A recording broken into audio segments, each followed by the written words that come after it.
Welcome back to Autism Live. Every Thursday we try to take just a minute or two to talk about mindfulness. We know that studies keep pouring in showing how important it is to reduce stress, to find time to be mindful. And I got to do some intensive mindfulness about a year and a half ago with the amazing Dr. Evelyn Gould.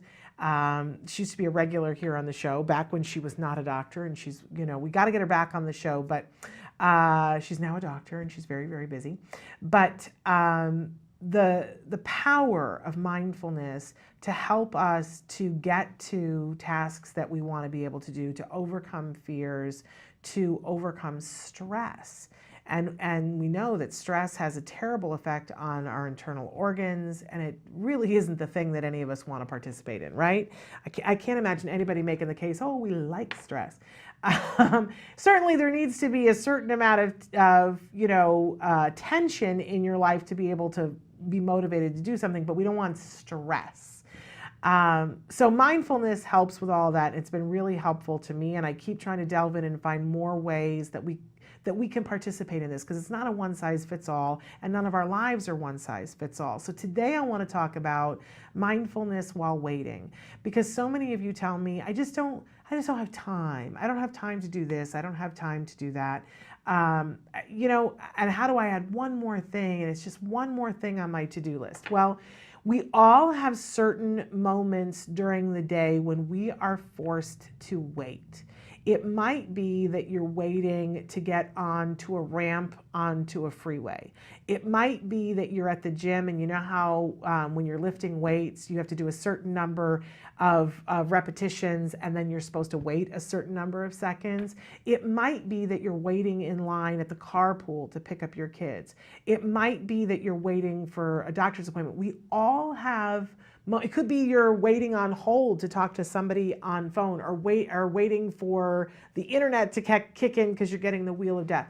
We all have at least 3 minutes a day where we're forced to wait. And it might not be 3 consecutive minutes, right? It might be 10 seconds here and 20 seconds here. But this is prime time for mindfulness, because you're waiting.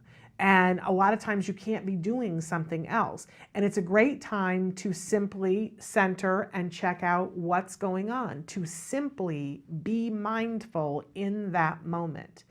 And again, when we're being mindful, we are taking in information without judging it, without trying to label it. It's hard to just, because for a while you might find yourself, I'm still in this phase, but I'm told that it will eventually fade, where I verbally in my head will label things. So if I was going to take a second to be mindful here, I would notice the way the light glints on one of the lenses of the camera, and I would notice the way the light is coming and hitting my glasses, and how it spreads on the glass that's here on the desk. Which are not things that I'm usually taking in, you know what I mean? But just the process of doing that, you actually get a little bit centered, your breathing kind of slows down a little bit, and you feel what's happening in this moment. It distracts you from being worried about what's going to happen next, about what happened before, about, oh, when I said that, did I say the wrong thing? Or maybe I should be, all of that thinking kind of slides away. And you can really be present. We've talked before about when you're reaching for a doorknob and feeling, instead of just being someplace else in some other moment, feeling your hand reach, feeling the way the doorknob feels, feeling the pressure with which you have to do to turn the doorknob. That's being present.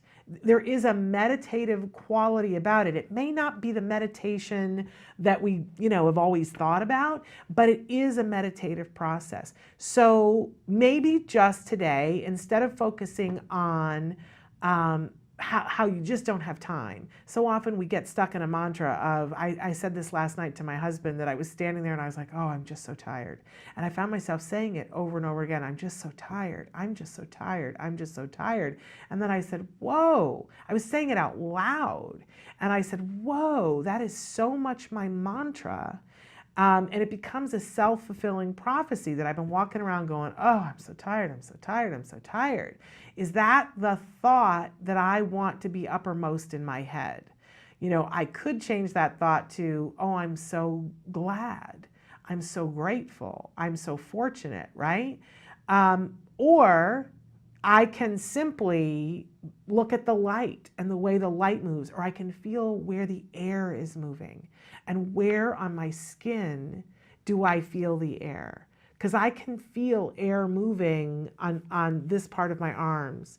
But if I focus, oh my goodness, I can feel it on my face too. And that can fill my head too. And sometimes that's just easier. And it is a vacation in those 3 seconds from everything else. So I know you don't have time, but there is waiting time. Play with it. See what happens. Notice what happens in your body when you take the time to do that. It's really an incredible thing. And that is mindfulness too. And mindfulness, again, remember, if our thesis for mindfulness is let's reduce the stress, check in afterwards and say, oh, how do I feel? Gosh, I feel less stress even having just talked about it. But see for yourself, check it out. Mindfulness, it's a really, really good thing.